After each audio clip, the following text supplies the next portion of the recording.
Que vous soyez un fan de Frappcore, de Jazz Fusion et de Power Metal, ou que vous écoutiez Ciel de Maître Gims en boucle depuis 2 mois, vous vous situez forcément quelque part sur la frise entre les généralistes musicaux qui écoutent plein de genres et d'artistes, et les spécialistes qui se concentrent sur quelques favoris. En revanche, il y a de grandes chances pour que votre position sur cette frise change avec votre âge.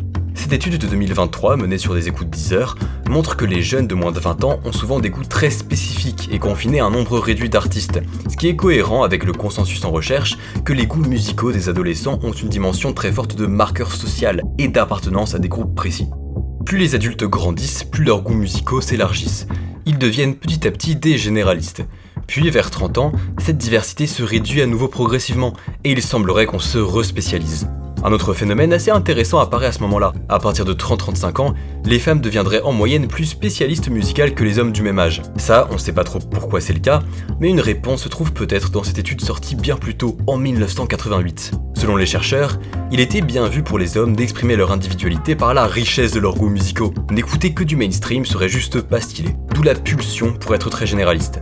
A l'inverse, la société avait plutôt tendance à attendre des femmes qu'elles se conforment à des normes de féminité liées à l'écoute de musique romantique ou de musique dansante, ce qui réduisait un petit peu le choix. Quant à savoir pourquoi cette différence n'existe qu'à partir de 30-35 ans, mon hypothèse c'est juste qu'au cours des dernières décennies, les auditrices ont gagné en indépendance, et que le jugement genré sur la diversité des goûts s'est au moins en partie uniformisé. Après tout, les gens nés en 1988 lorsque l'étude est sortie, et en 2023, pendant la collecte de données de Deezer, ils viennent tout juste de fêter leurs 35 ans.